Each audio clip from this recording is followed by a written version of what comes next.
أعوذ بالله من الشيطان الرجيم بسم الله الرحمن الرحيم قل إنما أنا بشر مثلكم يوحى إلي أنما إلهكم إله واحد فمن كان يرجو لقاء ربه فليعمل عملا صالحا ولا يشرك بعبادة ربه أحدا صدق الله العظيم আল্লাহ তাআলা ইরশাদ করছে কুল নবী আপনি বলেন ইন্নামা আনা বাশারুম মিসলুকুম নিশ্চয় আমি তোমাদের মতো একজন মানুষ ইউহা ইলাইয়া তবে আমার সাথে তোমাদের পার্থক্য হলো আমার কাছে আল্লাহ তাআলার পক্ষ থেকে ওহী নাজিল হয় জোরে বলি আল্লাহু আকবার এই মর্মে ওহী এসেছে আন্নামা ইলাহুকুম ইলাহু ওয়াহিদ তোমাদের ইলাহ মাবুদ কয়জন বলেন তো আমাদের মাবুদ কয়জন আমাদের উপাস্য কয়জন একমাত্র উপাস্য আমাদের একক উপাস্য একজন মাত্র মাবুদ উনি হলেন আমার আল্লাহ সুবহানাহু ওয়া তাআলা এই মাবুদের সাক্ষাৎ যে কামনা করে সন্তুষ্টি যে কামনা করে দিদার যে কামনা করে আল্লাহর দর্শন যে কামনা করে আল্লাহর কাছে প্রতিদান যে দিকে কামনা করে তাহলে তাকে দুটো কাজ করতে হবে ফালিয়ামাল আমালান সালিহা ঈমান আনার পরে আল্লাহ তাআলা বলছেন তার কাজ হলো তাকে আমলে সালেহ করতে হবে এবং সেই আমলে সালেহ করতে গিয়ে আল্লাহর ইবাদত করতে গিয়ে কাউকে শিরিক করা যাবে না অংশীদার স্থাপন করা যাবে না বাস এটা হলো অনুবাদ এখানে আল্লাহ সুবহানাহু ওয়া তাআলা কয়েকটা মেসেজ আমাদের জন্য দিয়েছেন এগুলো আমাদেরকে জানার দরকার আছে না নাই একটা গুরুত্বপূর্ণ মেসেজ বর্তমান সময়ের জন্য যেটি খুবই প্রয়োজন আজকের মুসলমান জাতি সবচেয়ে বড় প্রয়োজন যেটি সেটা আমাদেরকে এই আয়াত থেকে আমাদেরকে শিক্ষা নিতে হবে এক নম্বর যেই কথাটা আমি বলতে চাই আল্লাহ রাব্বুল আলামিন বলছেন নবী আপনি জানাইয়া দেন তাদেরকে ইন্নামা আনা বাশারুম মিসলুকুম আমি তোমাদের ভিতরে একজন আল্লাহর পয়গম্বর আল্লাহ তাআলা ওনাকে রাসূল হিসেবে পয়গম্বর হিসেবে দুনিয়াতে পাঠিয়েছেন অন্য কোন জাতির ভিতরে পয়গম্বর আসে নাই শুধু পয়গম্বর এসেছে মানব জাতির ভিতরে ঠিক কিনা মানব জাতির ভিতরে আল্লাহ তাআলা পয়গম্বর পাঠিয়েছেন রাসূল পাঠিয়েছেন আল্লাহ তাআলা বলেন ইন্নামা আনা বাশারুম মিসলুকুম ওয়া মা আরসালনা মির রাসূলিন ক্বাবলাকা মির রাসূলিন ইল্লা রিজালা আল্লাহ তাআলা বলেন নবী আপনার পূর্বে যত পয়গম্বর আমি পাঠিয়েছি সবাইকে আমি রিজাল বানিয়েছি রিজাল হলো এক নাম্বার শর্ত হলো তাদেরকে পুরুষ হতে হবে এবং তাদেরকে মানুষ হিসেবে গণ্য হতে হবে মানুষের ভিতরে পুরুষ যারা তাদেরকে আল্লাহ তাআলা পয়গম্বর হিসেবে পাঠিয়েছেন জোরে বলি আল্লাহু আকবার তাহলে রাসূল কি ছিলেন মানুষ ছিলেন রাসূল কি ছিলেন মানুষ ছিলেন আমাদের ভিতরে এখন অনেক ইখতিলাফ হয়ে গেছে আল্লাহ রাসূল সম্পর্কে আমাদের অনেকের ধারণা যে রাসূল সাল্লাল্লাহু আলাইহি ওয়াসাল্লাম যে ওনাকে এমনভাবে ওনার প্রশংসা করতে গিয়ে আমরা রাসূলকে মানব জাতির ভিতর থেকে আমরা বাইর করে দিয়েছি ঠিক কিনা মানুষ হিসেবে আমরা ওনাকে গণ্য করি না রাসূল সাল্লাল্লাহু আলাইহি ওয়াসাল্লাম অতি মানব ছিলেন না উনি ছিলেন মহামানব উনি কি বলেন না উনি কি ছিলেন উনি মানুষের বাইরে নয় উনি মানুষের ভিতর একজন আমাদের মানব জাতির ভিতর একজন ঠিক কিনা তাহলে আমাদের মতো ইনসান ছিলেন মুহাম্মদ রাসূলুল্লাহ সাল্লাল্লাহু আলাইহি আমাদের মতো মানুষ ছিলেন আল্লাহ তাআলা মানুষকে বানিয়েছেন কিসের থেকে বলেন মাটির থেকে তাহলে এখন রাসূল কি মাটির তৈরি না নূরের তৈরি এটা নিয়ে বিরাট ঝগড়া আছে না নাই আমাদের দেশে কথা বলেন রাসূল কি মাটির তৈরি হবে নাকি নূরের তৈরি হবে এখন এক দল বলে যে রাসূল নূরের তৈরি আর এক দল বলে রাসূল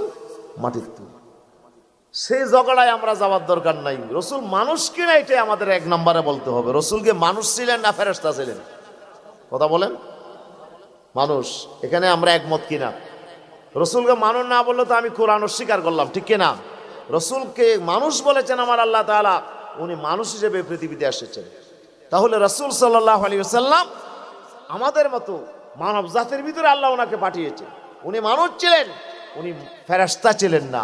ফেরেশতাদেরকে আল্লাহ তাআলা নূর দিয়ে তৈরি করেছেন, আর মানুষকে তৈরি করেছেন কি দিয়ে? মাটি দিয়ে। সুতরাং রসুল কিসের তৈরি এটা নিয়ে ঝগড়া দেওয়ার কোনো কারণ নাই। তবে রসুল সাল্লাল্লাহু আলাইহি সাল্লাম কি আল্লাহ তাআলা যেই মাটি দিয়ে আল্লাহ তাআলা তৈরি করেছেন সেটা আমাদের মতো সাধারণ মাটি নয়। কথা বোঝা যায়? আমাদের মতো সাধারণ মাটি নয়, অনেক অনেক উন্নত মানের মাটি, এত দামি মাটি যেটা দুনিয়ার কোনো মাটির সাথে এটাকে তুলনা করা যায় না। আল্লাহ সুবহানাহু ওয়া তাআলা আল্লাহর পয়গম্বরকে যে মাটি দিয়ে তৈরি করেছেন সেই মাটিটা স্বয়ং কোরআন শরীফে আল্লাহ তাআলা বলছেন, মিনহা খালাকনাকুম ওয়া ফিহা নুঈদুকুম ওয়া মিনহা নুখরিজুকুম তারাতান উখরা। এ দুনিয়ার মানুষ, এই মাটি দিয়ে তোমাদের সৃষ্টি করেছি, আবার সেই মাটির ভিতরে আমি তোমাদেরকে পৌঁছায়া দেব, আবার সেই মাটি থেকেই তোমাদেরকে আমি আবার বের করব। ঘোষণা কার? তাহলে যেখান থেকে আপনাকে যেই মাটি দিয়ে বানালেন আল্লাহ তাআলা সেই মাটিতেই আপনাকে চলে যেতে হবে, সেখানেই আপনার কবর হবে। আমার বিশ্বনবীর কবর আছে না নাই? কথা বলেন, আছে না নাই? কোথায়? মদিনার পাক জমিনে আমার রাসূল শুয়ে আছেন। রাসূল সাল্লাল্লাহু আলাইহি ওয়াসাল্লাম যেই মাটিতে শুয়ে আছেন সেই মদিনার মাটি দিয়ে আমার রাসূলকে আল্লাহ তাআলা তৈরি করেছেন। তবে সেই মাটিটা আমাদের মতো সাধারণ মাটি নয়, আমাদের মতো এরকম ফসা গন্ধময় মাটি নয়। এই মাটিকে আমার আল্লাহ তাআলা এত পবিত্র করেছেন, এটাকে আল্লাহ সুবহানাহু ওয়া তাআলা আল্লাহ তাআলার নূরের তাওয়াজ্জু দিয়ে আল্লাহ তাআলা ফেরেশতাদের দ্বারা তাওয়াফ করিয়েছেন। আল্লাহ তাআলার নূরের তাওয়াজ্জু আল্লাহ তাআলা সেই মাটির মধ্যে দিয়েছেন। এটাকে অনেক অনেক উন্নত মানের মাটি আল্লাহ তাআলা করেছেন, সেখান থেকে আমার রাসূলকে বানাইলেন। ঠিক কিনা? কথা বলেন, ঠিক কিনা? এই জন্য আমার বিশ্বনবী জনাবে মুহাম্মদ রাসূলুল্লাহ সাল্লাল্লাহু আলাইহি সাল্লামের ভিতরে মানুষের যেমন বৈশিষ্ট্য আছে, তেমনি আবার মানুষ ছাড়াও যে কাজ মানুষের পক্ষে সম্ভব নয় সেই কাজ আমার রাসূল দ্বারা আল্লাহ তাআলা করিয়েছেন। ঠিক কিনা? রাসূল সাল্লাল্লাহু আলাইহি ওয়াসাল্লামকে আল্লাহ তাআলা এমন কিছু মুআজিজা আমার রাসূলকে দিয়েছেন যেগুলো কোনো মানুষের পক্ষে, যেটা রাসূল ছাড়া অন্য কারো পক্ষে করা সম্ভব না। রাসূল সাল্লাল্লাহু আলাইহি ওয়াসাল্লাম উনি আমার মতো এরকম মানুষ ছিলেন না। রাসূল বলছেন, এই দুনিয়ার এই সাহাবীরা, তোমরা আমাকে মনে করছো ইন্নী আরা মা লা তারাউনা ওয়া আসমাউ মা লা তাসমাউন, আমি তোমাদের মতো সাধারণ মানুষ নয়, আমি হলাম আল্লাহ তাআলার অসাধারণ সৃষ্টি। আল্লাহ তাআলা আমাকে এমন শক্তি আর ক্ষমতা আমাকে দিয়েছে, তোমরা যা দেখো না সেটা আমি রাসূল দেখি। সুবহানাল্লাহ বলেন। ইন্নী আরা মা লা তারাউন, তোমরা যা দেখো না সেটা আমি দেখি। আল্লাহু আকবার। ওয়া আসমাউ মা লা তাসমাউন, তোমরা যা শোনো না সেটা আমি বিশ্বনবী শুনি। রাসূল সাল্লাল্লাহু আলাইহি ওয়াসাল্লাম সামনে যেমন দেখতেন পিছনেও দেখতেন। সাহাবীদের ভিতরে আল্লাহ রাসূল যখন ইমামতি করতেন, পিছনে যেই সব সাহাবীরা দাঁড়াইতেন, রাসূল বলছে, সাহাবীরা আমি সামনে যেমন দেখি পিছনেও দেখি, তোমরা পিছনে কি করতে সব আল্লাহ আমাকে দেখান। সুবহানাল্লাহ বলে। রাসূলকে সাধারণ মানুষ মনে করা যাবে না, উনি অসাধারণ মানুষ, উনি মহামানব। মানব জাতির ভিতরে এরকম শ্রেষ্ঠ, এরকম দামি, এরকম মহামর্যাদাবান আর কোনো মানুষ পৃথিবীতে আসে নাই। ঠিক কিনা বলেন না? রাসূল সাল্লাল্লাহু আলাইহি ওয়াসাল্লামকে আল্লাহ তাআলা অসাধারণ মর্যাদা দিয়েছেন। আল্লাহ রাসূল বলছেন, ইন্নী আরা মা লা তারাউন। মুসলিম শরীফের হাদিস, আল্লাহ রাসূল রাস্তা দিয়ে হেঁটে যাচ্ছিলেন, মররা রাসূলুল্লাহ সাল্লাল্লাহু আলাইহি ওয়াসাল্লাম বিকবরাইনে জাদীদাইনি, আল্লাহর পয়গম্বর দুইটা নতুন কবরের পাশ দিয়ে যাচ্ছিলেন। যাওয়ার সময় হুজুর বলছে যে ইন্নাহুমা ইউআযাবান। সুবহানাল্লাহ। এই সাহাবীরা, আমি দেখতেছি এই দুইটা কবরের মধ্যে আযাব হচ্ছে। আমরা দেখি আমাদের চোখে দেখা যায় কবরে কি হচ্ছে না হচ্ছে, এগুলোকে আমরা দেখি, কিন্তু আমার রাসূল যাওয়ার সময় এগুলো দেখেন। আল্লাহ দেখাচ্ছেন। নবীর দেখার ক্ষমতা নিজস্ব ক্ষমতা নয়, এটি কে দিয়েছেন ক্ষমতা?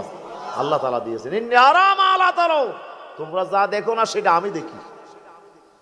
হুজুর বলছেন এই দুটা কবরের মধ্যে আযাব হচ্ছে। ওমা ইউআযাবানা ফি কাবীরিন, তবে তারা বড় ধরনের কোনো কবিরা গুনাহ করেছে এই কারণে আযাব হচ্ছে তা নয়। তারা বড় ধরনের কোনো, তাদের দৃষ্টিতে বড় কোনো গুনাহ তারা করে নাই। আম্মা আহাদুহুমা ফালা ইয়াস্তানজিহু মিনাল বাউল ওয়া ফি রাওয়ায়াতিন ফালা ইয়াস্তাতিরু মিনাল বাউল। দুইটি বর্ণনা আসছে। তাদের মধ্যে একজন পেশাব থেকে পরহেজ করত না, পেশাবের সিটকা থেকে বাঁচত না। লা ইস্তাতিরু মিনাল বাউল, পেশাব আর তাদের মাঝখানে কোনো পার্টিশন থাকতো না, পেশাব ডাইরেক্টলি তাদের কাপড়ে লেগে যাইতো। এটা হতে পারে লা ইস্তাতিরু মিনাল বাউল, এমন ভাবে পেশাব করতো যে পেশাবের সিটকা তাদের কাপড়ে চলে আসতো, উঁচু জায়গায় করতো বা শক্ত জায়গায় করতো, যার কারণে পেশাবের সিটকা তাদের কাপড়ে লাগতো। সুবহানাল্লাহ বলেন। আর সেই কাপড় দিয়ে তারা কি পড়তো? উনি নামাজ পড়তেন। কাপড়ের মধ্যে পেশাব লাগতো আর সেই পেশাবওয়ালা কাপড় দিয়ে নামাজ পড়তেন। রাসূল বলছেন সেই কারণে কবরের আযাব হচ্ছে। রাসূল বলছেন ইস্তানজিহু মিনাল বাউল ফাইন্না আম্মাতা আযাবিল কবরে মিনহু, বেশিরভাগ কবরের আযাব হবে পেশাবের কারণে। এই জন্য তোমরা পেশাব থেকে বেঁচে থাকো, পেশাব থেকে বেঁচে থাকো, পেশাব থেকে বেঁচে থাকো উম্মত। পেশাবের কারণে অধিকাংশ কবরের আযাব হবে।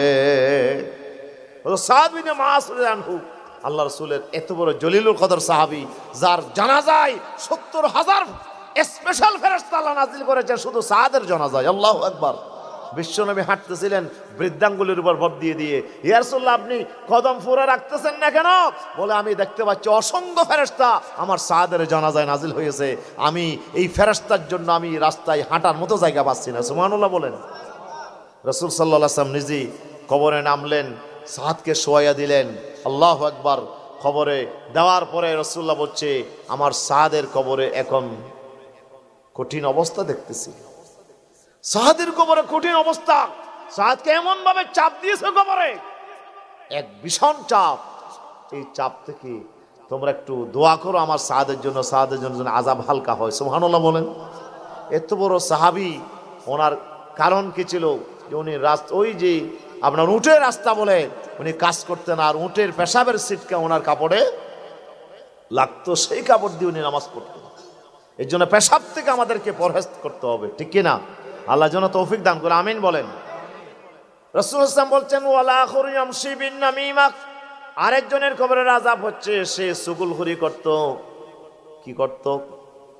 আপনারা বাজারে যান কি আনার জন্য, ঘুমাতে কি আনেন বাজার থেকে? বস্তু আনেন, মাছ আনেন, তরকারি আনেন কিনা? আনেন।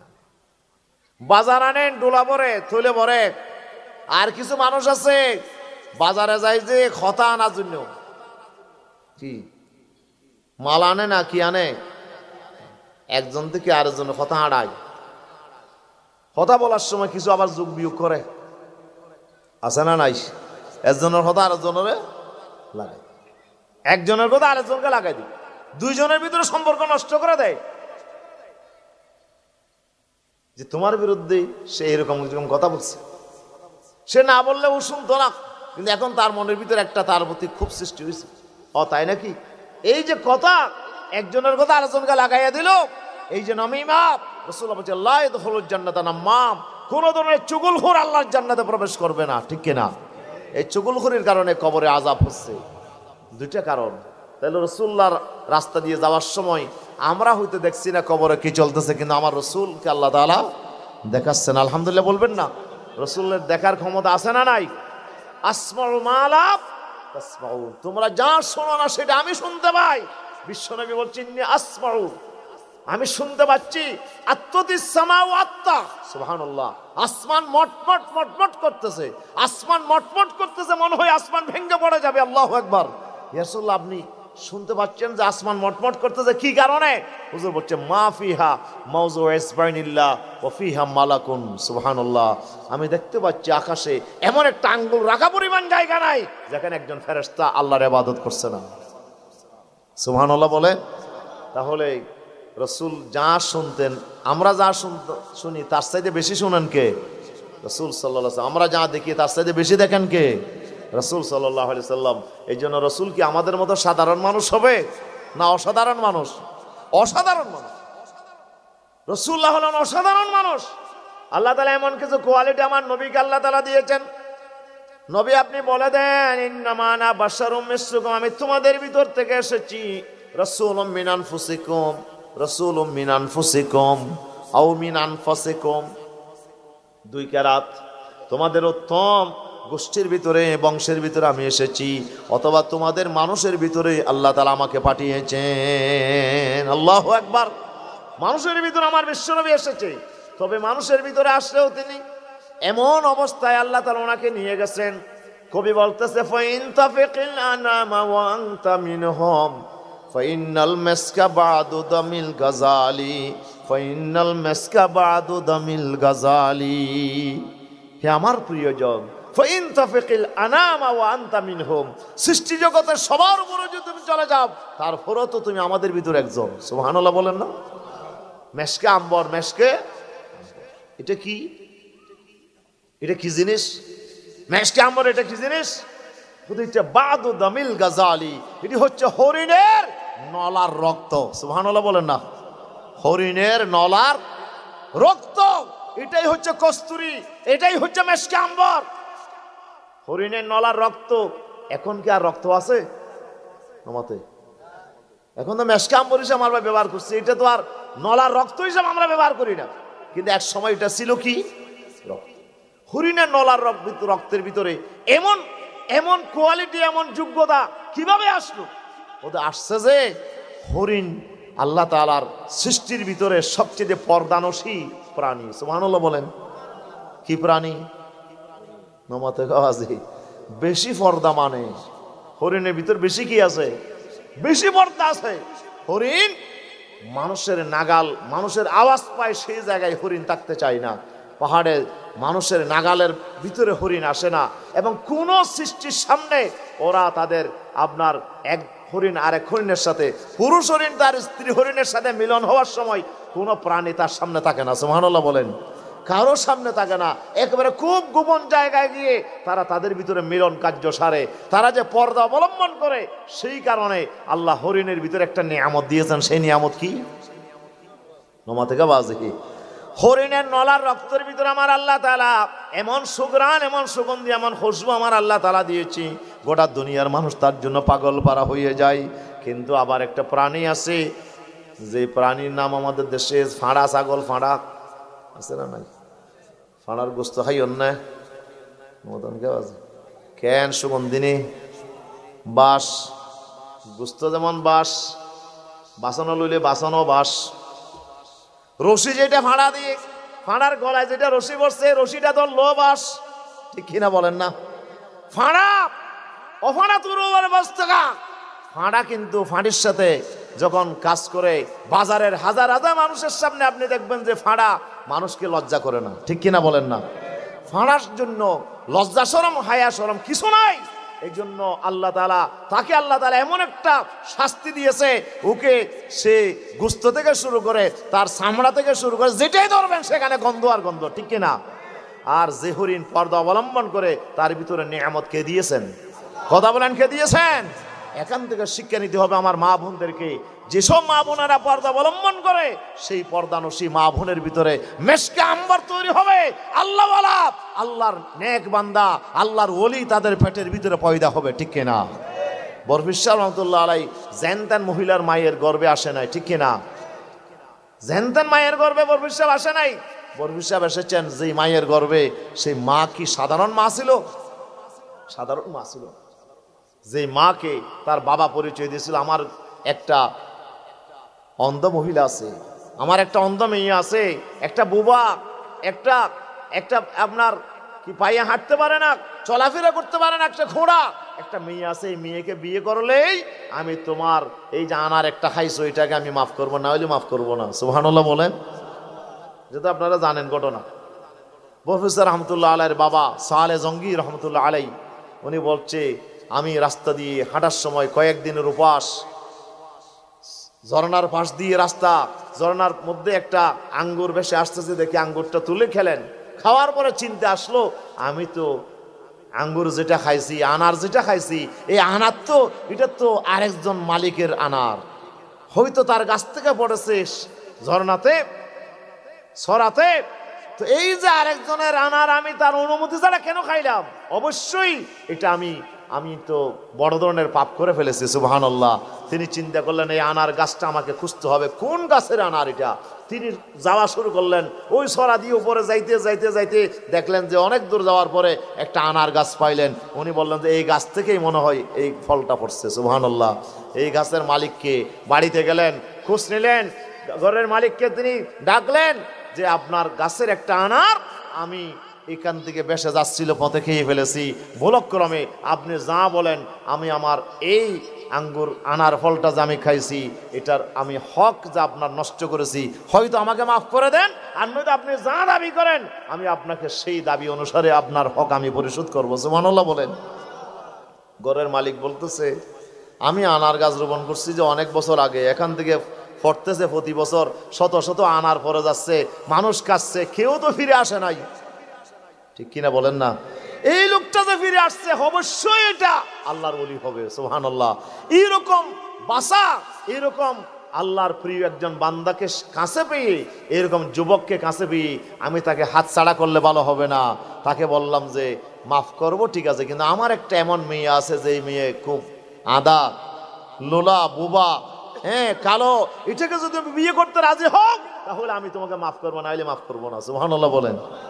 সোহালে জঙ্গির রহমতুল্লাহ বলছে এখন কি করার আছে, আমি তো আনার খেয়ে ফেলছি, মাফ তো চাইতে হবে, না হলে তো কিয়ামতের দিন আসামি হব, ঠিক কিনা? ঠিক আছে, তোমার মেয়ে যদি আদা হয়, কানা হয়, লুলা হয়, যা হোক, তারপর আমি বিয়ে করব ওই হকটা আদায় করার জন্য, সুবহানাল্লাহ।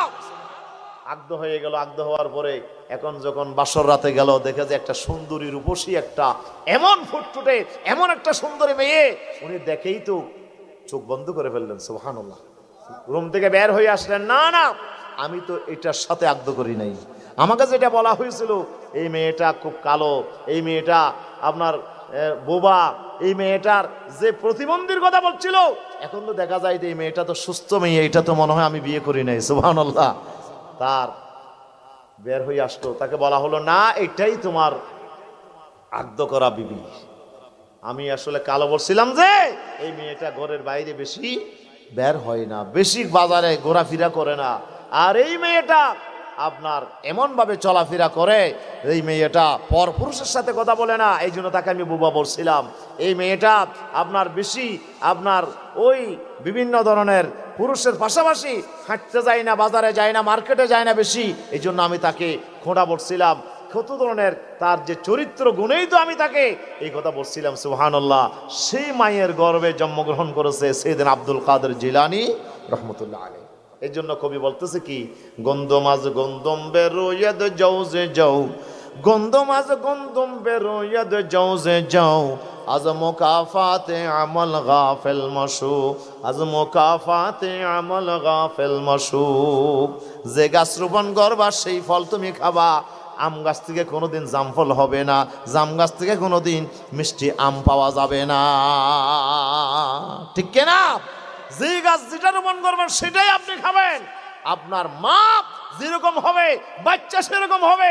এই জন্য আমার মায়েরা যদি পর্দানসী হয়, সেই মা থেকে আল্লাহর ওলি বের হবে, নামাজি সন্তান বের হবে, আল্লামা সাইদের মতো, বাইদুসরফ সাহেবের মতো, গারাঙ্গের হুজুরের মতো জিন্দা ওলি বের হবে, যদি আমার মায়েরা যদি পর্দানসী হয়, ঠিক কিনা? আর মা যদি স্টার জলসা মার্কা হয়, কি মার্কা বাজে স্টার জলসা, মা যদি আপনার এরকম পুলু ফিল্ম মার্কা হয়, মা যদি আপনার এই ধরনের বেহায়া বেপরদা হয়, সেই মায়ের গর্ভে কি ভালো সন্তান আশা করা যায়? আশা করা যায়। সেই মা থেকে কোনোদিন ভালো সন্তান আশা করা যায় না। তাহলে ওই হরিণের নলার ভিতরে যে রক্ত, এই রক্তকে আল্লাহ এত দামি বানালেন কেন? যেহেতু হরিণ পর্দা অবলম্বন করে, ঠিক কিনা?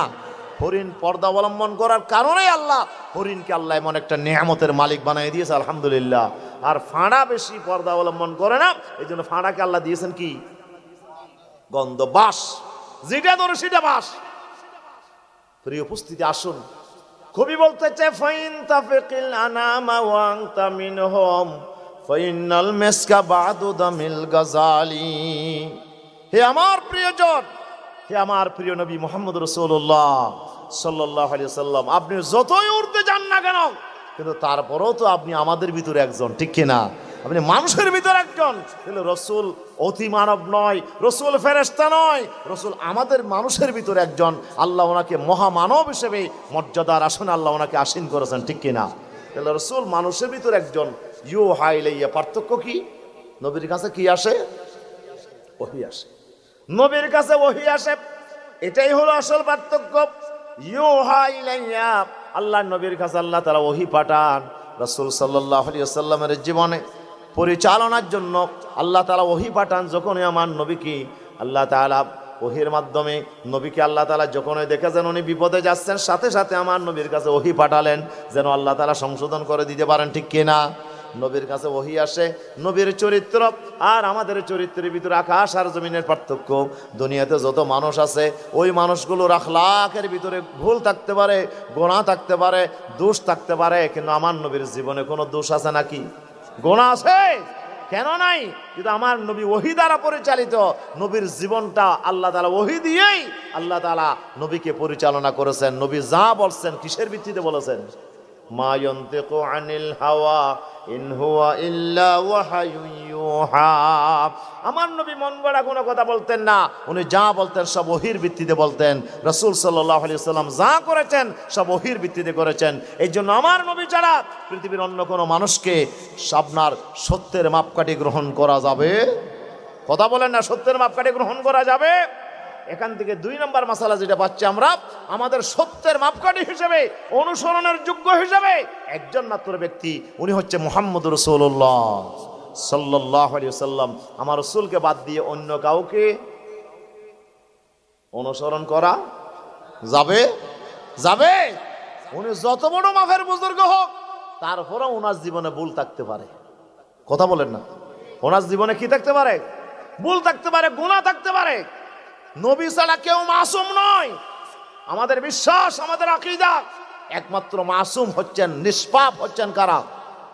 কথা বলেন, নিষ্পাপ কারা? নবীরা। নবীদের জীবনে কোনো গুনাহ নাই, নবীদের জীবনে কোনো ভুল নাই। কেন ভুল নাই? যেহেতু আল্লাহ ওহী দিয়ে তাদেরকে ভুলগুলো সংশোধন করে দিয়েছেন, ঠিক কিনা? এর উপরে ছিলেন না। ভুল যখনই আল্লাহ তাআলা হতে দেখেছেন, সাথে সাথে ওহী দিয়ে তাদেরকে সতর্ক করেছেন, ওনারা সংশোধন হয়ে গেছে। এই জন্য কোনো নবীর জীবনে কি নাই? কথা বলেন, গুনাহ নাই। কিন্তু আমাদের জীবনে গুনাহ আছে না নাই? যত বড় ওলি বুজুর্গ হন, তাদের জীবনে গুনাহ আছে না নাই? হয়তো কম আর বেশি, কম আর আমাদের গুনাহ বেশি, হয়তো বুজুর্গ যারা আছে তাদের গুনাহ একটু কম, কিন্তু তারপরও কি আছে? গুনাহ আছে, ত্রুটি আছে, বিচ্যুতি আছে। কিন্তু আমার নবীর জীবনে কি নাই?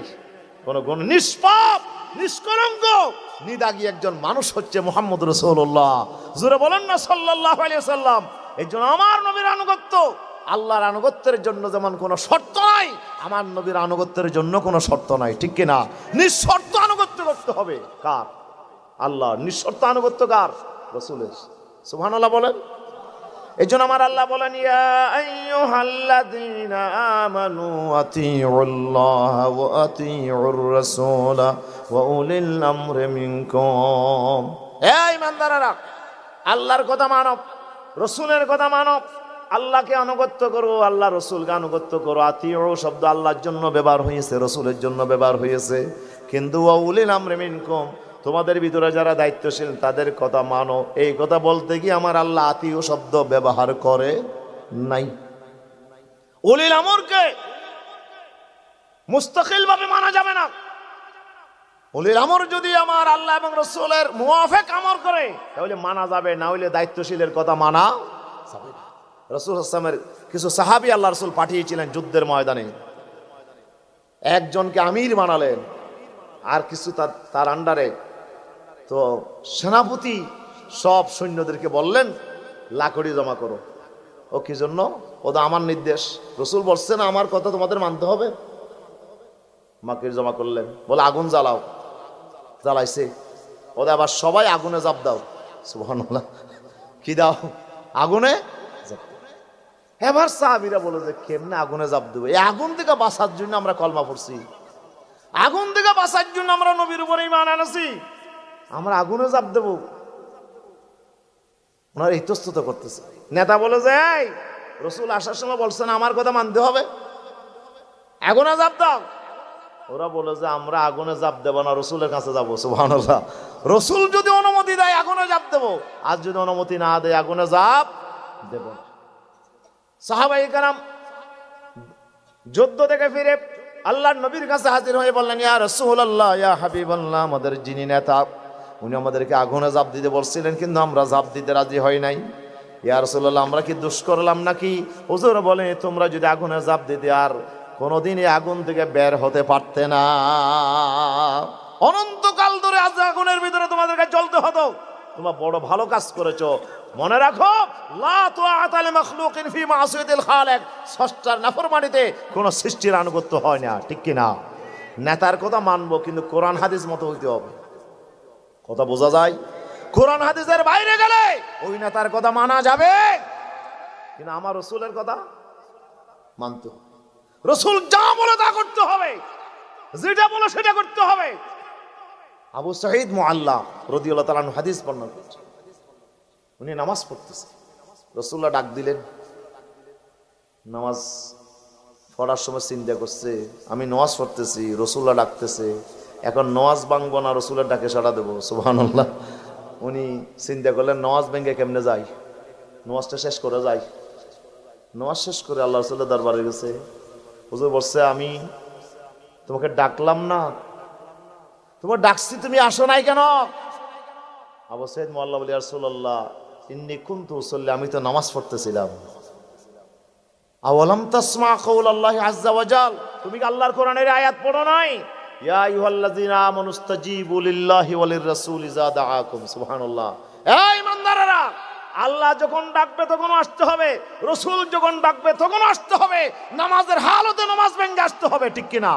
তুমি আয়াত পড়ো নাই? নবীর ডাক শুনে বসে থাকার কোনো সুযোগ? নবীর ডাক শোনা মাত্র নামাজ ভেঙে আসতে হবে। এটা উম্মতের উপর ফরজ, উম্মতের উপরে ফরজ, সন্তানের উপর ফরজ। নামাজ পড়া অবস্থায় যদি মা বাপ ডাকে, কে ডাকে? নমাতে হনে ডাকে, মা বাপ ডাকে। নামাজ পড়বেন না নাকি মা বাপের ডাকে সাড়া দেবেন? কিতাবের মশালা কি বল? ফরজ নামাজ হলে ভাঙ্গা যাবে না, ওয়াজিব নামাজ ভাঙ্গা যাবে না। নফল নামাজ যদি আপনি পড়তে থাকেন, নফল নামাজ অবস্থায় যদি আপনার মা বাবা আপনাকে ডাকে, কিতাবের মশলা হলো নামাজ ভেঙ্গে আপনাকে মা বাপের ডাকে সাড়া দিতে হবে, নামাজ পড়তে হবে। আপনার নফল নামাজের চাইতে মা বাবার আনুগত্য করা আপনার উপরে বেশি দায়িত্ব, ঠিক কিনা?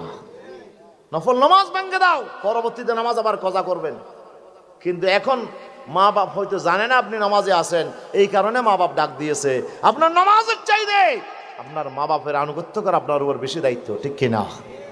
কোন নামাজ ভাঙবেন যে? ও নফল নামাজ মনে রাখবেন, আবার ফরজ নামাজ ভাঙবেন। ফরজ নামাজ ভাঙা যাবে না, ফরজ নামাজ ভাঙা যাবে রসুলের জন্য। রসুল ডাকলে ফরজ নামাজ ভাঙতে হবে, রসুলের আদেশ মানার জন্য নামাজ কাজা হোক, অসুবিধা নেই। সুবহানাল্লাহ। হযরত আলী রাদিয়াল্লাহু আনহু রান মোবারকের মধ্যে আল্লাহ রসুলের সর মোবারক রেখে ঘুমাইলেন। সুবহানাল্লাহ।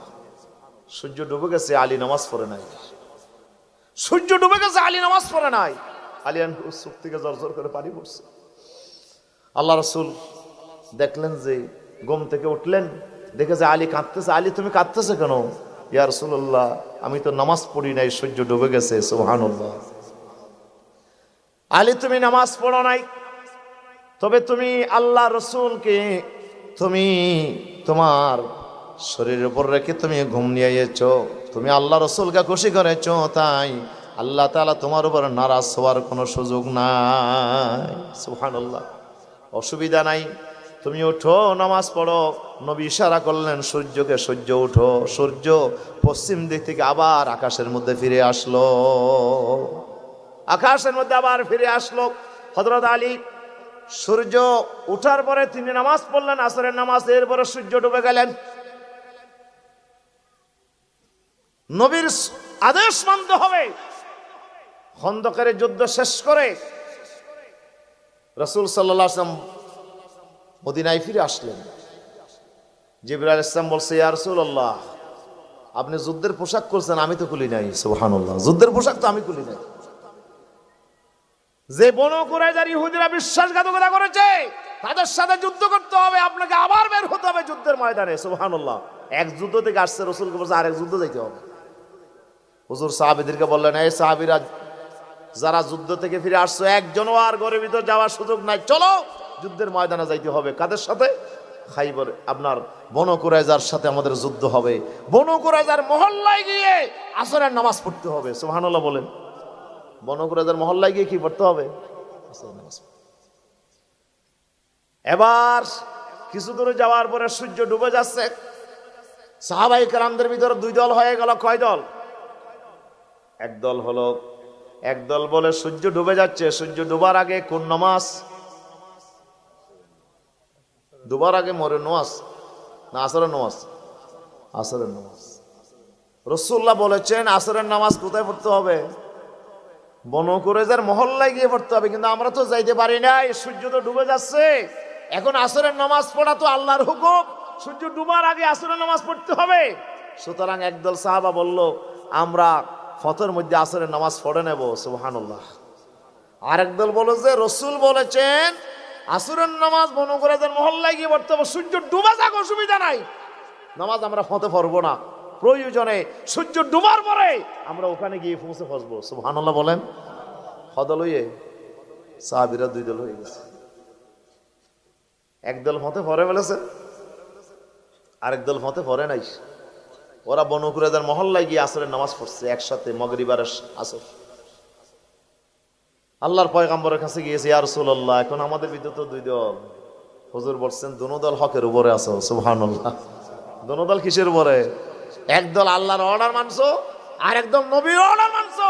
আমার আল্লাহ বলতেছে মান ইউতিহির রাসূলা ফাকাদ আতা আল্লাহ, রাসূলের কথা যে মানছে সে আসলে আল্লাহর কথা মানছে, ঠিক কি না?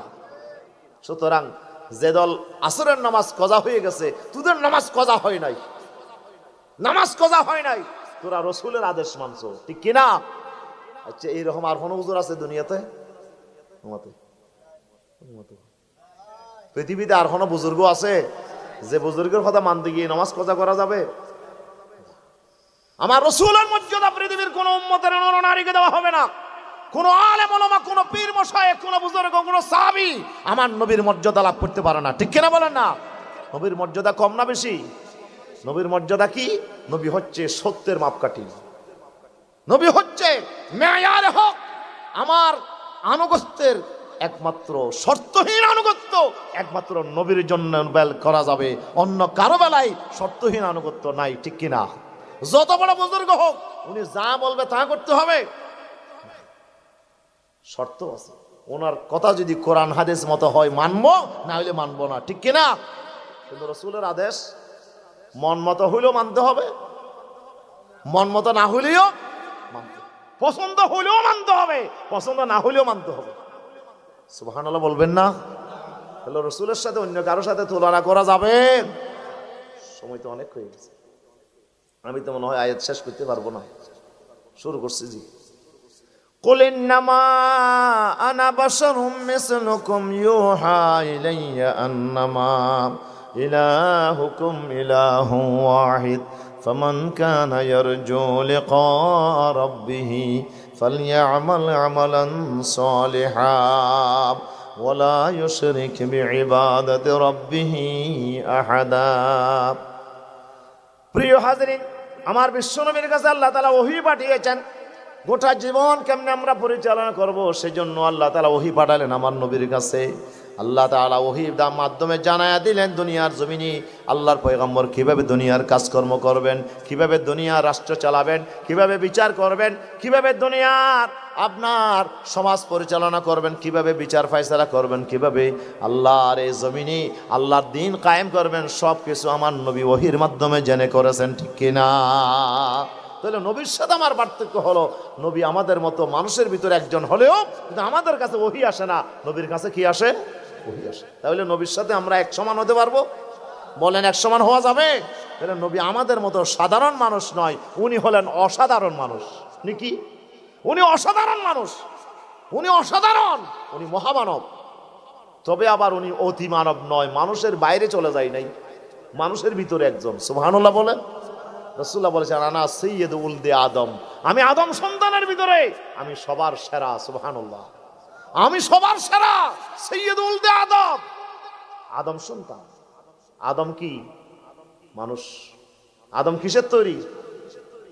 তৈরি আর নবী মেড়ের তৈরি না নূরের তৈরি? এটা নিয়ে ঝগড়া করার কোনো সুযোগ হতা হন না বাজি, ঝগড়া করার কোনো সুযোগ যাক।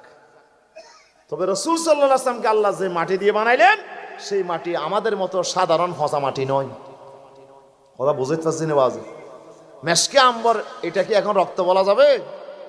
মেশকে আম্বর এটা এখন যদিও হরিণের নলার রক্ত, কিন্তু এখন এটাকে আর রক্ত বলা যাবে না।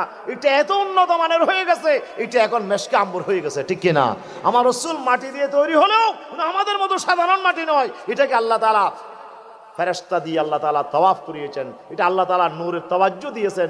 এই মাটিকে আল্লাহ এমন ভাবে পরিশুদ্ধ করেছেন, এমন ভাবে পাক পবিত্র করেছেন, যেটার সাথে পৃথিবীর অন্য কোনো মানুষের সাথে এটা তুলনা করা যাবে যাক, অসুবিধা অন্য হন। এরপর আমার আল্লাহ তাআলা বলছেন, আল্লাহ তাআলা আমার নবীর কাছে যে ওহী পাঠালেন, ওহী কি আন্নামা ইলাহুকুম ইলাহু ওয়াহিদ, সবচেয়ে বড় ধরনের একটা ওহী আমার নবীর কাছে আল্লাহ পাঠালেন। সে ওহী হলো আমাদের মাবুদ কয়জন বলেন তো? আমাদের মালিক কয়জন? আমাদের উপাস্য কয়জন? আমাদের ইবাদত পাওয়ার উপযুক্ত কয়জন? আমাদের দাসত্বের মালিক কয়জন? যদিও আমরা মুখে বলি একজন, কিন্তু আসলে কি আমরা আল্লাহর দাসত্ব করি? আমাদের জীবনে কি আসলে আল্লাহর দাসত্ব আছে নাকি? আল্লাহর ইবাদত আছে নাকি? আমরা তো ইবাদত বলতে বুঝি নামাজ পড়া ইবাদত, রোজা রাখা নমাতনকা, নামাজ পড়া ইবাদত নেই। দুইজনে হইয়ে দেওয়ার গুণ নহর, নামাজ পড়া ইবাদত না হইতে বাজি ইবাদত, রোজা রাখা। আমি বলি যে নামাজ পড়া ইবাদত নয়, রোজা রাখাও ইবাদত নয়। অদুজুরিয়া কি গোলটা কথা বললাম? এতদিন উনি আইলাম হুজুর তারা হইয়ে দেব নামাজ পড়া ইবাদত, রোজা রাখন ইবাদত। না হইদিন রোজা রাখন ইবাদত ন, নামাজ পড়া ইবাদত ন। ইবাদতের মধ্যে সওয়াব আছে না? সবাই একমত নে? ইবাদতে সওয়াব আছে না? তাহলে নামাজ যত আছে সব পড়লে সওয়াব আছে তো? হ্যাঁ, আচ্ছা বেলুড়ি বর্ষ নামাজ পড়লি, সূর্য উঠতেছে আর আপনি নামাজে দাঁড়ায় গেছেন, আল্লাহু আকবার, সওয়াব আছে না? ও তো সওয়াব না, জনের সাথে সওয়াব না, ও গুণ হইব, হদ্দে সওয়াব হবে না, গুণ হইব। তো আপনারা বললেন যে নামাজ পড়া ইবাদত, ইবাদতের মধ্যে তো সওয়াব আছে। আমি তো নামাজে দাঁড়াইলাম, কিন্তু এখন আমার গুনাহ হবে কেন? নামাজ পড়লে তো ইবাদত, ইবাদতে তো সওয়াব থাকার কথা। সূর্য ওঠার সময় আপনি নামাজে দাঁড়াইলেন, সওয়াব নয় গুনাহ। নামাজ পড়াটা সওয়াব নয়, নামাজ পড়াটা গুনাহ, নামাজ পড়াটা গুনাহ। আমার বিশ্বনবী একদিন নামাজ কাজা হয়ে গেছিল, ফজরের নামাজ, উম্মতকে বাঁচানোর জন্য। সুবহানাল্লাহ বলেন। গটাইয়ে দেখো নাই গুনামাতে গটাইলেন কে? আল্লাহর পয়গম্বর জিহাদের ময়দান থেকে আসতেছিলেন, গভীর রজনী গভীর রাত, আল্লাহর পয়গম্বর তাবু গেড়ে একটু বিশ্রাম নেওয়ার জন্য হযরত বেলালকে ডাক দিলেন, বেলাল রে তুমি আমাদেরকে ফজরের সময় একটু ডেকে দিবা, আমরা সবাই ক্লান্ত শ্রান্ত, একটু আমরা বিশ্রাম নিই, ফজরের সময় তুমি আমাদেরকে, ফজরের আগে তুমি ডেকে দিবা। ফজরের সময় হয়ে গেলে সবাই ঘুমিয়ে পড়ল। এমন ঘুমের ভিতর আচ্ছন্ন হয়ে গেল, সূর্য উঠে গেল, রোদ পড়ল, সূর্যের গরম পড়ার সাথে সাথে বিশ্বনবীর ঘুম ভাঙল। আল্লাহর পয়গম্বর সাল্লাল্লাহু আলাইহি ওয়াসাল্লাম ঘুম থেকে জেগে উঠলেন, হুজুর ডাক দিলেন, বেলাল কই? বেলালকে ডাকলো, বেলাল ঘুম থেকে উঠে আসছে। হুজুর তাড়াতাড়ি করবেন না, গলাবানি আলাইয়া মা গলাবাকুম, হুজুর আমাকে কি করতাম, দায়িত্ব দিয়েছেন ডেকে দেওয়ার জন্য, কিন্তু যে ঘুম আপনাদেরকে পাইছে সে ঘুম আমাকে পাইছে, আমি কি করব? সুবহানাল্লাহ বলেন। আপনাদের কাছে যে ঘুমে পাইছে সে ঘুমে আমাকেও পাইছে। ঘুম কোত্থেকে আসছে আমি তো নিজেই জানি না, এমন ঘুমে বিভোর হয়ে গেলাম। আল্লাহ বলে যে এই ঘুম আমি দিয়েছি। উম্মতের নরনারীর ফজরের নামাজ কাজা হয়ে যেতে পারে, এই উম্মতকে বাঁচানোর জন্য আমার বিশ্বনবীর জীবনে একবার ফজরের নামাজ কাজা করাই দিলেন কে? আমার আল্লাহ সুবহানাহু ওয়া তাআলা। আল্লাহর কুদরত দিয়ে কাজা করাই দিলেন। রাসূল সাল্লাল্লাহু আলাইহি ওয়াসাল্লাম সাহাবীদেরকে বললেন, এ সাহাবীরা চলো, এখানে আর থাকা যাবে না, চলো। এই জায়গা ত্যাগ করে কিছু দূর গেলেন, এরপরে রাসূলুল্লাহ সেখানে ওযু করলেন, সাহাবায়ে কেরাম নিয়ে বা জামাত নামাজ আদায় করলেন। সুবহানাল্লাহ বলেন। এখন ইমামদের ভিতরে ইখতিলাফ হয়ে গেছে।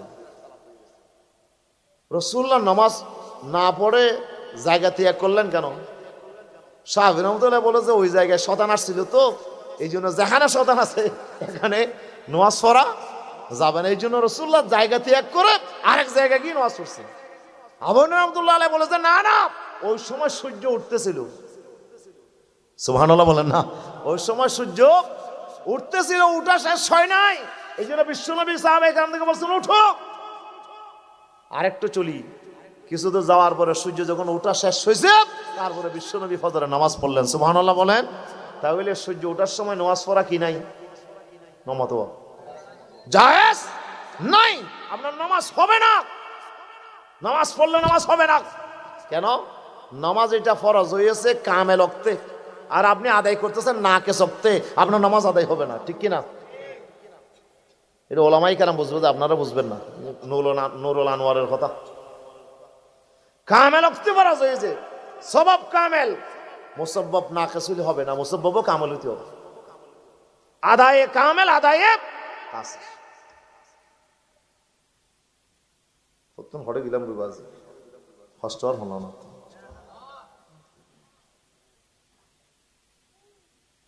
তাহলে আমার নবীর কাছে আল্লাহ তাআলা ওহী পাঠালেন। রাসূল সাল্লাল্লাহু আলাইহি ওয়াসাল্লামের জীবনে আল্লাহ তাআলা নামাজ কযা করালেন। আমি বলতেছিলাম নামাজ পড়া যদি ইবাদত হইতো, যখনই পড়ি না কেন তখনই এটা সওয়াব হইতো, ঠিক কি না? তাহলে সূর্য ওঠার সময় নামাজ পড়া কি নাই? জায়েজ নাই, গুনাহ।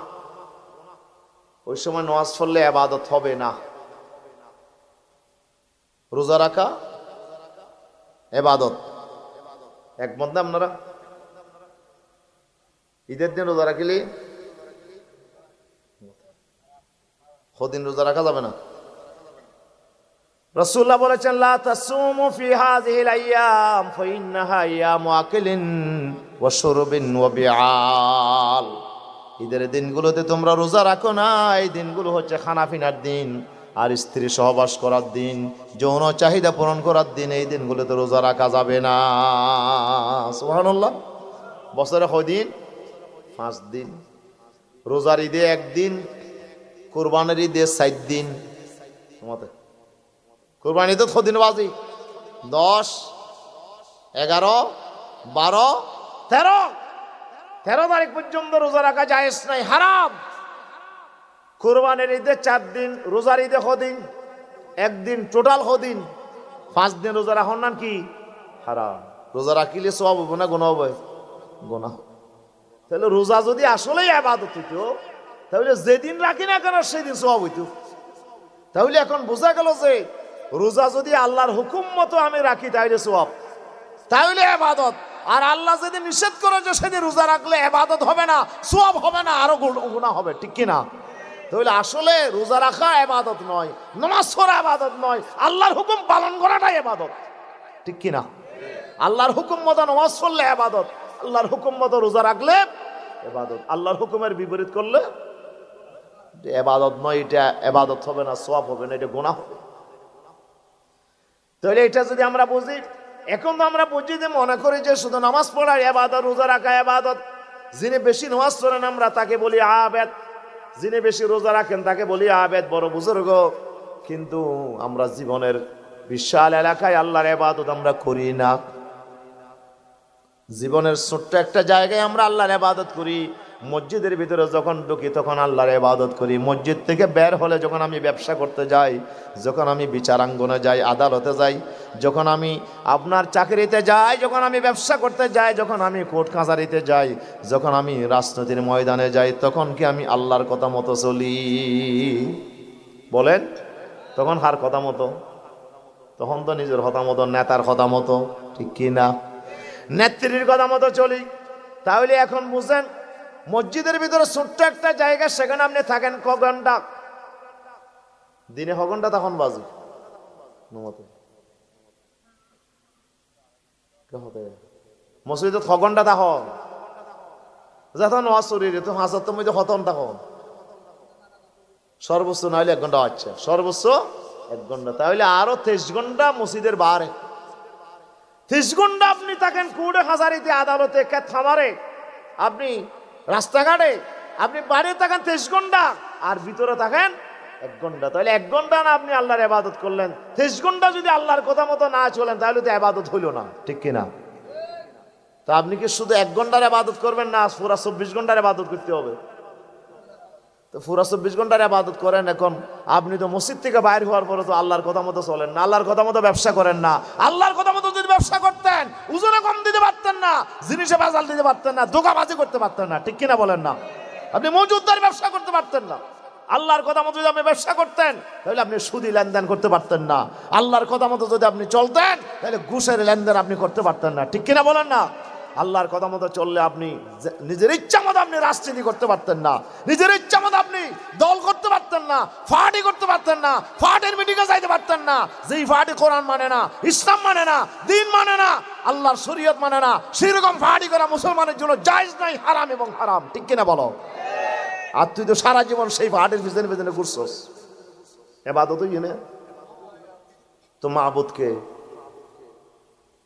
তো যার কথা মানে তিনি না মাবুদ, তাহলে যার কথা আল্লাহর কথা মানলেন আল্লাহ মাবুদ হইতো। এখন আপনি ব্যবসা করার সময় কার কথা মানছেন? নেতার কথা। তাহলে আপনার মাবুদ কি আল্লাহ হইল না নেতা হইল? তা আপনি বললেন যে লা ইলাহা ইল্লাল্লাহ, আমি আল্লাহ ছাড়া কাউকে ইলাহ মানি না, মাবুদ মানি না, কিন্তু আপনি ব্যবসা করতে গিয়ে আরেকজনকে মাবুদ মানছেন, আপনি রাজনীতি করতে গিয়ে আরেকজনকে মাবুদ মানছেন, আপনি রাষ্ট্র পরিচালনা করতে গিয়ে আরেকজনকে মাবুদ মানছেন। তাহলে আপনার মাবুদ কি একজন আছে না বেশি হয়ে গেছে? শিরিকত নাই আল্লাহ নোয়া থেকে বাজে শিরিক আছে না? খরচার গতি ব্যস্ত হতো, নোয়াজ ফুরিয়ে ব্যস্ত যাই, খরচ হতে ব্যস্ত,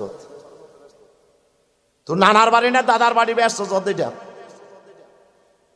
ব্যস্ত, এমনি যাওয়া যাবে না, শিরিক থেকে বাঁচতে হবে, ঠিক কিনা? আল্লাহ ছাড়া কারো গোলামি করা যাবে না, কারো দাসত্ব করা যাবে না। জীবনের সকল ক্ষেত্রে আমার গোলামির একচ্ছত্র মালিক কে? আল্লাহ সুবহানাহু ওয়া তাআলা। আল্লাহ তাআলা বলেন ফালইয়ামাল আমালান সালিহা ওয়ালা ইউশরিক বিইবাদাতি রাব্বিহি আহাদা ফামান কানা ইয়ারজু লিকা রাব্বিহি, যে আল্লাহ রাব্বুল আলামিনের সাথে সন্তুষ্ট চিত্তে যে আল্লাহর সাথে সাক্ষাৎ করতে চাই, আল্লাহর সাক্ষাৎ আল্লাহর দিদার লাভ করতে চাই, ফামান ইয়ারজু রুয়াতাহু ফামান ইয়ারজু সাওয়াবাহু, আল্লাহর কাছে যে প্রতিদান পেতে চাই, সওয়াব পেতে চাই, আল্লাহর দিদার আল্লাহর দর্শন যে লাভ করতে চাই, আল্লাহর জান্নাত যে লাভ করতে চাই, আল্লাহ বলে তাকে 2টা কাজ করতে হবে। কয়টা? ঈমান আনার পরে কাজ করতে হবে কয়টা? 1 নাম্বার হলো আমলে সালেহ করতে হবে, নেক আমল করতে হবে, আল্লাহর আদেশ মতো আপনার জীবনের সকল কাজগুলো করতে হবে, এবং সেই কাজ করতে গিয়ে ওয়ালা ইউশরিক বিইবাদাতি রাব্বিহি আহাদা, আল্লাহর ইবাদতে কাউকে শরীক করা যাবে না, আল্লাহর ইবাদতে কাউকে শরীক করা যাবে না, আল্লাহর সাথে অন্য কাউকে মাবুদ হিসেবে মানা যাবে না। শুধু সেটা নয়, আল্লাহকে মানতে গিয়ে সেখানে যদি আপনার শিরিকের ভিতরে 2 নাম্বার শিরিক হলো, 1 নাম্বার হলো প্রকাশ্য শিরিক, আর একটা হলো গোপন শিরিক। সুবহানাল্লাহ বলেন। তাফসিরে ইবনে কাসির, তাফসিরে কুরতুবী, অসংখ্য তাফসিরে আসছে এই ঘটনা। রাসূল সাল্লাল্লাহু আলাইহি সাল্লামের সাহাবী হযরত শাদ্দাদ বিন আউস রাদিয়াল্লাহু আনহু উনি কান্না করতেছেন। এক লোক গিয়ে শাদ্দাদ বিন আউসের কাছে গেছে, শাদ্দাদ বিন আউস কান্না করতেছে। শাদ্দাদ, আপনি কান্না করতেছেন কেন? ওটা আমি কান্না করতেছি, আল্লাহ রসুলের কথা মনে পড়ে গেছে। সুবহানাল্লাহ। রাসূল সাল্লাল্লাহু আলাইহি সাল্লামের দরবার আমি গেলাম, আল্লাহর হাবিবের দরবারে গেলাম, আল্লাহর হাবিবকে আমি খুব চিন্তিত দেখলাম, পেরেশান দেখলাম। জিজ্ঞেস করলাম, ইয়া রাসূলুল্লাহ, ইয়া হাবিবাল্লাহ, ফাদাকা আবি ওয়া উম্মি, ইয়া রাসূলুল্লাহ, আমার মা এবং বাবা আপনার জন্য কুরবান হয়ে যাবে, ইয়া রাসূলুল্লাহ, আপনি এত চিন্তিত কেন, পেরেশান কেন? বলে, আমি চিন্তিত পেরেশান শুধু একটা কারণে, আমার উম্মত আশশিরকু ওয়াশ-শাহাওয়াতুল খুফিয়া, আমার উম্মতের শিরকের কারণে, আমার উম্মতের গোপন শাহাওয়াতের কারণে আমি বড় চিন্তিত। সাহাবী প্রশ্ন করলেন, ইয়া রাসূলুল্লাহ, আতুশরিকু উম্মাতুকা বা'দাকা, ইয়া রাসূলুল্লাহ, আপনার দুনিয়া থেকে চলে যাওয়ার পরে কি আপনার উম্মতকে শিরিক করবে নাকি? রাসূলুল্লাহ বলেন, হ্যাঁ, আমার উম্মত লা তুশরিকু উম্মতি, লা তুশরিকু উম্মতি, আমার উম্মত শিরিক করবে না। আমার উম্মত লা তাসজুদু শামসান ওয়ালা কমারান ওয়ালা হাজারান, আমার উম্মত সূর্য পূজা করবে না, চন্দ্র পূজা করবে না, পাথর পূজা করবে না, ওয়ালা ওয়াসানান, কোনো মূর্তি পূজা করবে না। আইয়ুব খান চালু করছিল, এই আইনটা এখনো বাংলাদেশে আছে, এখনো আছে, যে দাদার আগে যদি বাপ মারা যায় তাহলে নাতি শরীয়ত মতে সম্পদ পায় না, কিন্তু বর্তমান আইনে কি পাই? সম্পত্তি পাই। এখন আপনার ওই নাতিকে আপনাকে সম্পদ দিতে হবে, তার নামে রেকর্ড হয়ে গেছে, তার নামে আপনার বিএস হয়ে গেছে, তার নামে আপনার রেকর্ড হয়ে গেছে। সুতরাং পাকিস্তানিদের আইন এখনো বাংলাদেশে আছে না নাই? সে আইন আমরা মানি কিনা? ব্রিটিশের রেখে যাওয়া আইন এখনো আছে না নাই? এখনো বাংলাদেশের অনেক নেতার বানানো আইন বাংলাদেশে আছে। তাহলে আপনি যে আল্লাহর আইন মানেন, এখন আপনি যে বলেন আল্লাহ ছাড়া আর কারো আমি ইবাদত করি না, কিন্তু আপনি শুধু নামাজ পড়ার নামে ইবাদত নয়, এই যে যার আইন আপনি মানতেছেন আপনি তার ইবাদত করতেছেন, ঠিক কিনা? তাহলে আমরা শুধু আল্লাহর ইবাদত করি না, মুখে বলি আল্লাহর ইবাদত করি, কিন্তু আসলে আমরা আল্লাহর ইবাদত করি না। আমরা আল্লাহ ছাড়া অনেক মানুষের আইন দিয়ে আজকে আমরা পরিচালিত হচ্ছি। এই জন্য আমাদেরকে সিদ্ধান্ত নিতে হবে, বাংলাদেশে আমরা কারো আইনে আমরা চলবো না, একমাত্র আইন চলবে কার? আরো জোরে বলেন কার? সেজন্য ইসলামী রাষ্ট্র দরকার আছে না নাই? কথা বলেন, দরকার আছে না নাই? ইসলামী রাষ্ট্র প্রতিষ্ঠার জন্য আমাকে আপনাকে নারী পুরুষ সবাইকে ঐক্যবদ্ধভাবে এই জমিন আন্দোলন সংগ্রাম করতে হবে। আল্লাহ ছাড়া কারো আইন মানি না, আল্লাহ ছাড়া কারো আইন চলতে দেব না। আল্লাহর আইন প্রতিষ্ঠার জন্য প্রয়োজনে জান এবং মাল দিয়ে আমাদেরকে জিহাদ করতে হবে। আল্লাহ যেন সে তৌফিক আমাদেরকে দান করে। জোরে বলে আমিন, আরো জোরে বলে আমিন। শুধু সুবিধার জন্য, আপনার মানুষের বাহাবা পাওয়ার জন্য যারা আন্দোলন করে, এরা আল্লাহর কাছে কোনো পুরস্কার পাবে না। আসুন আমরা নিয়তকে খালেজ করে নিই, আমরা পরিশুদ্ধভাবে একমাত্র খালেজভাবে আমরা আল্লাহর জন্য আমাদের ইবাদত বন্দেগী যা করবো একমাত্র কার জন্য করব? আল্লাহর জন্য। যদি আমরা সেভাবে করতে পারি তাহলে আমাদের আজকের আলোচনা সার্থক হবে। আজকের কোরআনের যে মেসেজ আল্লাহ তাআলা দিচ্ছেন, এই সর্বশেষ সূরা কাহাফের 110 নম্বর আয়াতে আল্লাহ তাআলা আমাদের জন্য যে মেসেজ পাঠাচ্ছেন সেটি হচ্ছে একমাত্র আপনার ইবাদত করতে হবে কার? গোলামি করতে হবে কার? জীবনের কোনো ক্ষেত্রে আল্লাহ ছাড়া কারো গোলামি করা যাবে না। সব জায়গায় গোলামি করবো আল্লাহর, সব জায়গায় আমরা খুশি রাখবো। আমরা আমাদের নিয়ত থাকবে একমাত্র কাকে খুশি করা? দুনিয়ার অন্য কোনো মানুষকে খুশি করার নিয়ত যদি থাকে তাহলে সেটা হবে শিরকে আসগর, সেটা হবে ছোট শিরিক।